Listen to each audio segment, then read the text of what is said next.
Hello and welcome to another sizzling, scintillating and hopefully stimulating episode of Everything Electric Almost Breaking News. This episode is really going to be positive. I guarantee massive chunks of very positive news from around the world and just down the road. Now, just before I start, I just want to explain a couple of important things about the Everything Electric Almost Breaking News episodes. Nothing in these episodes is generated, researched, or created by using AI. I'm not saying everything about AI is bad. Of course it isn't. There are truly wonderful possibilities being discovered every day.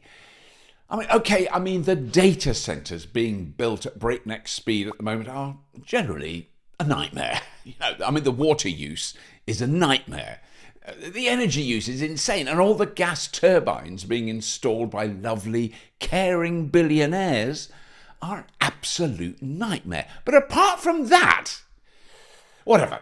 We don't use AI here at Almost Breaking News. We want to produce human-generated stories, and we only include stories that are verified from at least 2 and preferably 3 different trustworthy sources. So putting a news episode together takes time. This is carefully handcrafted news, like a pair of handmade shoes. This news is built to last, at least until a few weeks when there's a whole new batch of stories emerging.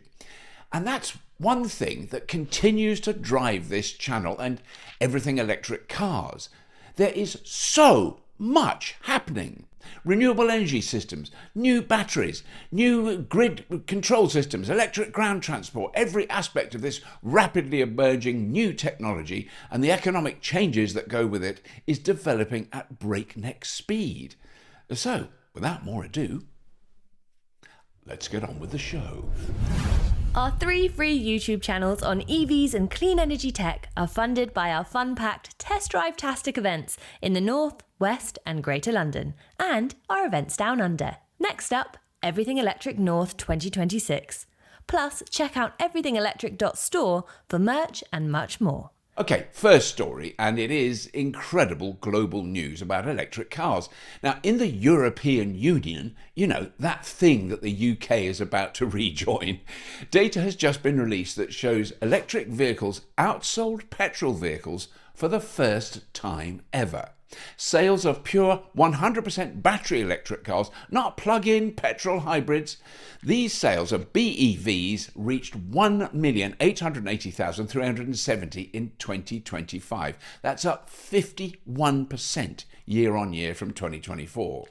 During the same period, sales of petrol cars, and I like this little snippet in this report from Carbon Brief, that includes, the petrol cars include hybrid petrol cars. Sales of those fell by 19%. And it's important to remember that this has happened during the time the oil industry and certain parts of the automotive industry bribed, lied, conned and bullied the European Parliament into stepping back from their proposed ban on the sales of new petrol and diesel cars. Now those thugs, those respectable employees in the oil industry and their willing lackeys in the automotive sector are not going to allow some virtue signalling politicians who are concerned about the health and well-being of the citizens of their country. Don't be silly. They have a product to sell and they're going to sell it by ramming it down our throats.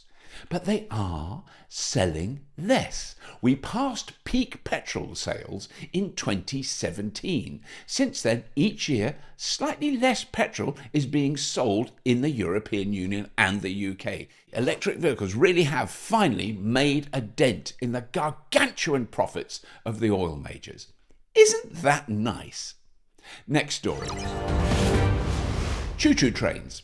Okay, they don't go choo-choo anymore. I love the ones that did go choo-choo, but these aren't choo-choo. They're not choo-chooing. These trains I'm talking about are all electric, and in this case, even better, battery electric. Battery electric trains? Yes. We have followed this story for a long time. I first actually got to drive a battery electric train back in 2017 when we made an episode about the company that were developing the whole system, the battery system. Since then, there has been an enormous amount of testing, big developments, and of course, batteries have got much, much cheaper and much more power dense, and the installation of charging infrastructure to make these trains fully functional. Imogen rode on the train last year when it was going through its final tests, and now it's about to go into service. There's no plugs and cables at each station. The guard doesn't have to get out and plug it in. The train drops a connecting shoe onto a rail running between the tracks, and the battery then charges, wait for it, at 2 megawatts for 3 minutes while the train is stationary. People get off, people get on. No one knows that beneath the train 2 megawatts of electricity is being shoved into the batteries. When it's ready to move on, the charging shoes are lifted, the power on the central rail is cut, and the train moves off. This is being developed for the stretches of track in the UK where there is no electrification, no overhead wires. Up to now, Great Western Railway, who have helped develop the battery train, used diesel trains to move their trains on these sections of track. Once again, dirty, old combustion technology is being shunted into the history books. Isn't that lovely? Next story! Over to another country that loves trains, India. I've been on them. It was an absolute joy. Amazing amount of trains they got in India. Now, in terms of industrial and economic development, India is in a similar position to how China was 25 years ago. There is huge economic and industrial development taking place there. But there is one really big difference, and I'm not just talking about politics. When China was going through its incredible period of growth, as it pulled more than 1 billion people out of abject poverty, they relied almost entirely on coal to generate their electricity. I'd assumed the same thing was now happening in India, but it seems I'm mistaken. This recent report in Clean Technica and elsewhere explains how China leaned on burning billions of tons of imported coal to power its rapidly expanding industries.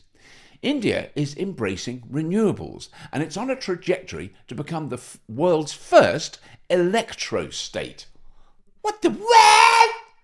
This is very much down to the development and improvements in technologies like solar photovoltaic panels, which are now hugely more efficient and eye-wateringly cheaper than they were 25 years ago.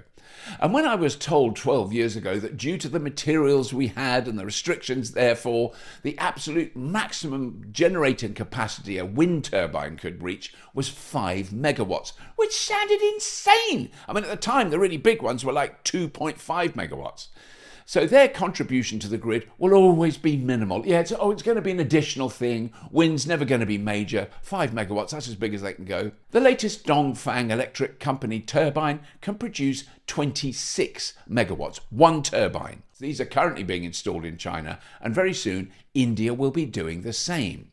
Just like cell phone adoption was incredibly rapid in countries without a copper wire telephone network like we all grew up with in the West, India is set to skip over importing ever more coal from Australia and go straight to renewables and batteries. According to a report from EMBA, a big think tank that does amazing analysis of the global energy transition, they stated, and I quote, "India is forging a better path to the electro-tech future of energy. Cheap solar and batteries are enabling India to develop without the long fossil detour taken by the West and China." Isn't that fascinating? India has much lower coal use than China per capita today, and it's becoming very clear they are not expanding their coal generating capacity. They are, however, going gangbusters on wind, solar and batteries, primarily because they are fast to deploy and much, much cheaper to operate than any alternative. Oh yeah, and they don't require fuel imports from foreign countries to keep them going. They will be self-sufficient for energy. India does have 25 nuclear power plants, which currently supply about 3% of the nation's electricity needs. But the really big growth is in renewables. In 2004, when China was experiencing exponential growth, coal was by far the cheapest method of generating electricity. Burning coal accounted for about 70% of the incredible growth in the Chinese economy. What Ember are pointing out is that as India starts to experience similar economic growth in the 2020s, the cheapest generating systems are renewables. Excellent news. Next story. Now, I recently had the pleasure of driving around the country in a Geely EX5. Very nice machine. Here's my short report. So, this is the Geely EX5, and I'm going to give it a little top up. Just done a long drive, and I'm going to top it up, and I'm going to do it quite quickly because it's very cold today, and I'm not used to it. It's all right for you hardened Brits with your winters. I've been a lily-livered Australian for the last few months. I'll put that in there. There we go. Anyway, Geely EX5, £33,000 on the road. It's already for sale in Asian countries and Australia, all over Europe, and very soon in Canada, I would imagine. And I've got to say, I've only driven it maybe 500 miles. It's incredibly comfortable car to drive, but I'm going to sit in because it's also incredibly warm in there. So Jack did a brilliant, very, very quick review of this during our show, our last live show at Farnborough last year, and I think he quite liked it, and he described the styling and he understood the references of the bodywork. I'm not going to even begin to do that. I mean, some people will think it looks gorgeous, other people will think it is the ugliest thing that the human race has ever produced. I'm not really that bothered about the looks of it. I'm quite interested in the sort of, in a sense, not only the technology, but the underlying geopolitical impact that this car sort of represents, because Geely is a huge company.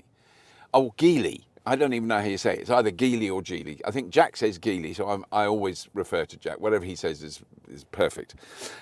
Really, really big company. You might, if you haven't heard of them, you will have heard of some of the cars companies that they own. So I will just check. It's Lotus. You may have heard of Lotus, Polestar, Smart, Volvo. And if you ever go into London and see all the electric black taxis, the LEVCs, that is also owned by Geely, or part owned, or, you know, they're involved in it. But this is built on their global, intelligent, new energy architecture.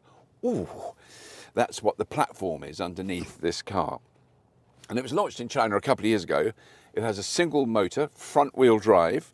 And I have noticed I've done that thing on the wheels a couple of times, not intentionally, but I have had a little bit of slippage.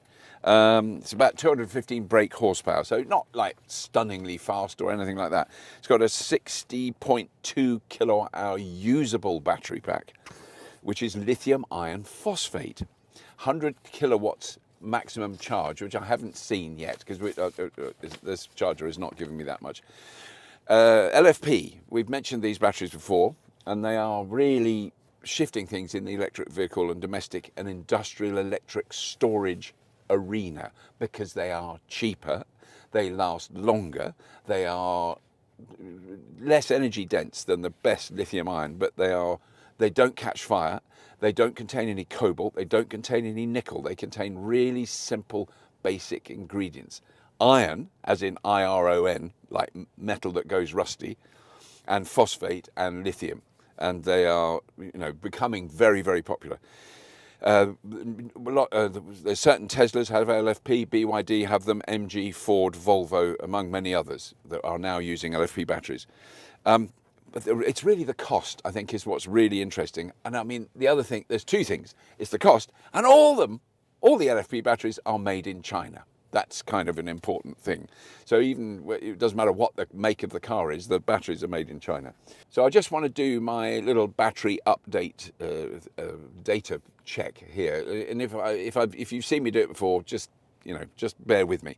So in 2010, when I started making the Fully Charged show, the cost of manufacturing the cells in a battery pack that made up 1 kilowatt hour. So 1 kilowatt hour of batteries cost about $1,200 to manufacture. This is not the pack, that was it was plus on that, but the actual cells that were in the pack. $1,200 per kilowatt hour. The batteries in this car, as we sit here now, cost just under $80 a kilowatt hour. So that's a drop of mind-boggling proportions. That changes global economics. In fact, just very recently, late last year, Leap Motor, another Chinese manufacturer, announced they were buying LFP cells at $54 a kilowatt hour. That what you're hearing in the background is the death knell of the combustion engine. This car is cheaper, the batteries will outlast the car. When this car's 20 years old, this battery will still be fine. They've got far more cycles in an LFP battery. They don't catch fire, so that story is boring. You don't have to replace the battery. And I've worked out that the cells in this battery, if you had just bought the cells, they would cost about $5,000 or £3,700.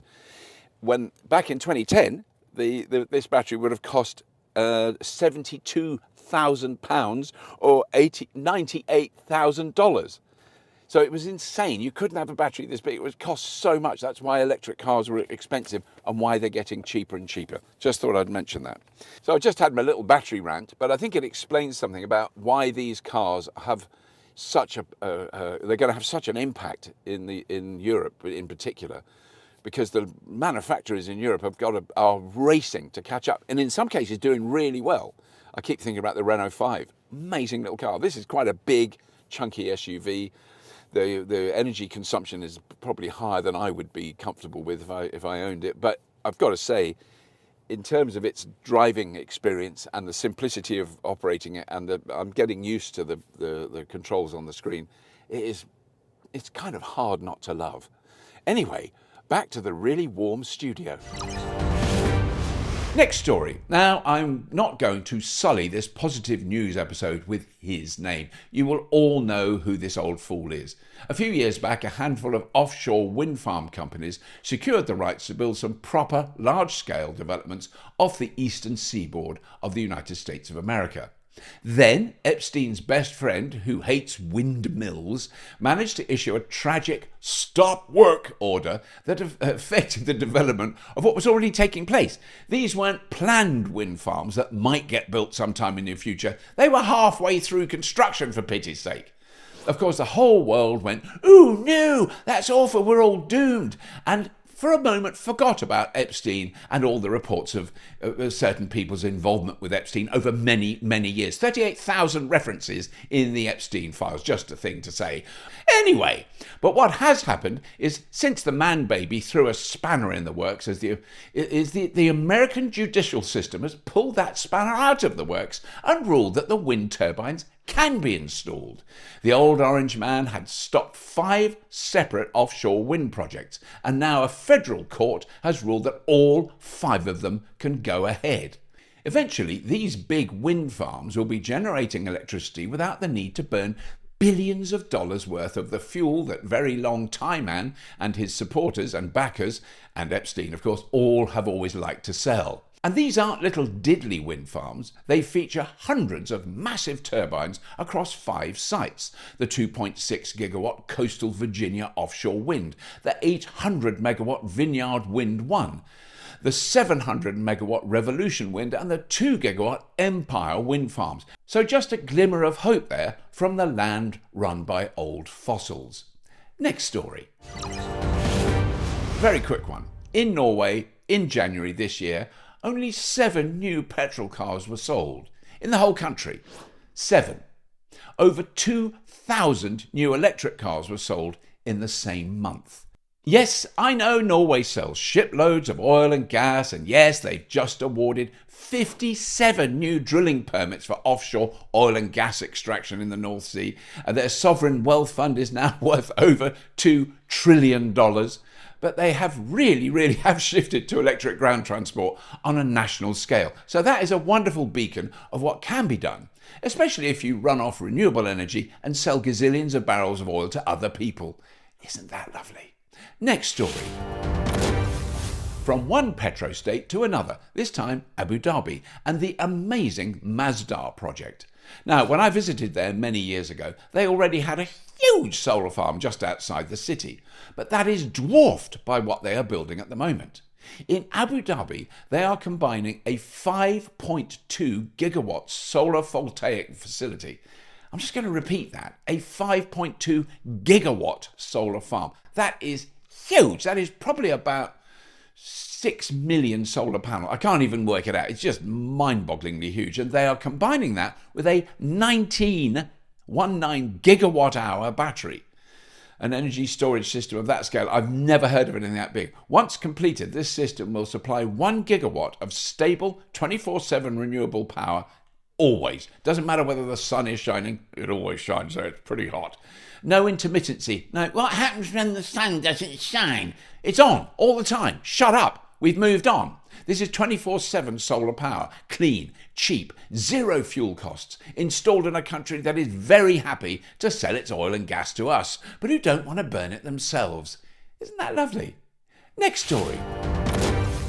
France, the global beacon for nuclear power, is having a bit of a wobble. France has 57 operational nuclear power plants, and they produce petawatts of cheapish, cleanish electricity. France has the second lowest CO2 electricity in Europe after Sweden. Sweden has nuclear and bucket loads of hydro and some wind. It's a very clean country. They're all very clean in Sweden. And they make Volvos and they design Polestars and they eat smorgasbord, IKEA meatballs and gorgeous pickled fish. But France, I'm talking about France. France is facing a bit of a problem at the moment. A recent secret internal report from the state-owned energy company EDF, which runs all the nuclear power plants in France and a few in the UK, states in this leaked document that they are very anxious about the future of their nuclear fleet. Now, a French centre-right conservative magazine called Le Point published the story recently. As more and more renewable generation is introduced to the French grid, the costs of modulating the nuclear generating capacity make nuclear electricity a lot more expensive. I had to research this carefully, but I have been told a couple of times by people working in nuclear power that turning a nuclear power plant down or up is a very complex and costly operation. It's not impossible, it can be done, but it's really complicated and expensive. They really like being run flat out all the time, which is fantastic when you need the electricity. So when you start having massive peaks of solar generation, as is beginning to happen in France, particularly because their summers are getting longer and hotter and drier, balancing the grid gets really complex. Adjusting the output of a nuclear power plant is, as stated in the report, never insignificant in terms of safety. Having to reduce the output because of intermittent renewables could, the report states, affect the control of the reactor core. Basically, it's just possibly a tiny little bit dangerous. So after 50 years of nuclear power generation in France with an incredible safety record, the scientists and engineers running this system are getting worried. They suggest this variation in output could decrease the long-term maintainability and longevity of France's nuclear facilities. The other problem is they have to have water to cool them.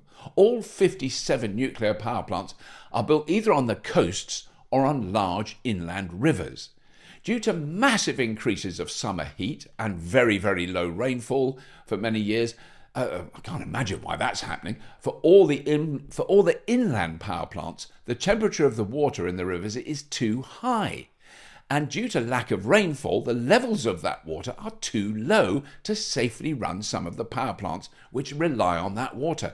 So it costs millions of euros and uses vast amounts of power to cool that water, both before they use it in the power plant and after, when they return the water to the river. I have heard that when the water comes out of the nuclear power plant, it's got nothing to do with radioactivity. This is just running the turbines, just to make that clear. But when it is returned to the cooling ponds, it's often at 100 degrees centigrade. Now, I'm not really good on temperature, but I've got a feeling that's sort of boiling. That's not very good to put boiling water in a river. Now, that is really only a problem in the summer months. But the other really big problem that they have is almost all of France's 57 operational reactors were commissioned between the 1980s and the 1990s, meaning they are all approaching the 40-year milestone. That is what they were built to last 40 years. Sounds like a lot until 40 years is gone. They are doing remedial work on many of those power plants to extend that lifespan by another 10 years. but with their really heavy reliance on one specific generating technology, they are facing some very difficult decisions.